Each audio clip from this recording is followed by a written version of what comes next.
président maa ngi lay nuyu nga nuyu laa leen ma ñëpp bokk def naa ni mbirum aéroport international Blaise Diagne wax nañ ko fii te ñi ko wax liñ ci wax dafa am solo lool mais pour man li muy mandargaal ce que ça traduit c'est peut-être une absence de culture de performance à AIBD qui est remarquable notable parce que quand des passagers et parfois des non-professionnels le constatent, le temps de récupération des bagages, ce qui est plus grave parfois, un bagage estampillé prioritaire arrive le dernier. Ça, je l'ai constaté de mes yeux.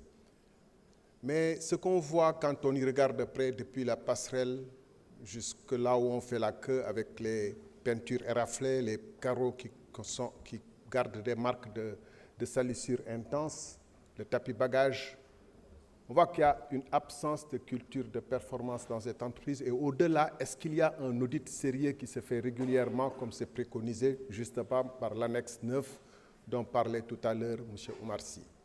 Mais je ne vais pas m'attarder outre mesure, puisqu'il y a d'autres problèmes importants qui peuvent impacter la sécurité.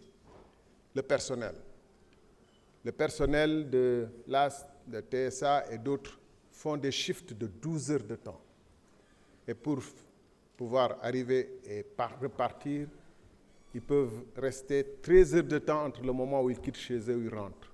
Ça, c'est ça pose des problèmes de sécurité ou de sûreté indéniables. Je crois qu'il faudrait veiller à regarder cette question de très très près.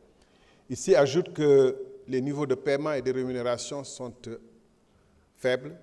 Et ce qui est plus grave, c'est que dernièrement, des personnes, les responsables de l'entreprise ont, me semble-t-il, TSA, violé les règles d'organisation de personnel, des droits de grève, etc., en infiltrant des groupes WhatsApp et en se basant sur ce qui est écrit dans les groupes WhatsApp pour, au lieu de désamorcer la crise et discuter avec les gens, mais renvoyer purement et simplement des gens sur la base simple de leur demande de s'organiser pour pouvoir faire valoir leurs droits éventuellement à travers des piquets de grève.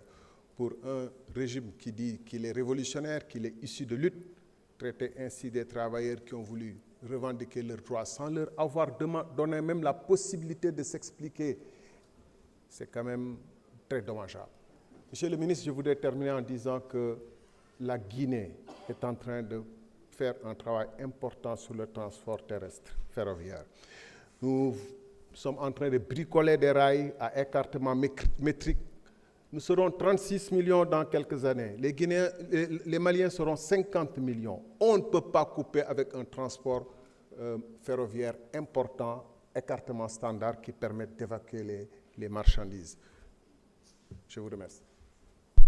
jërëjëf honorable Matar Sylla mën ngaa ñëw jël kàddu su paree honorable Maïmouna Dieng mën ngaa wàcc.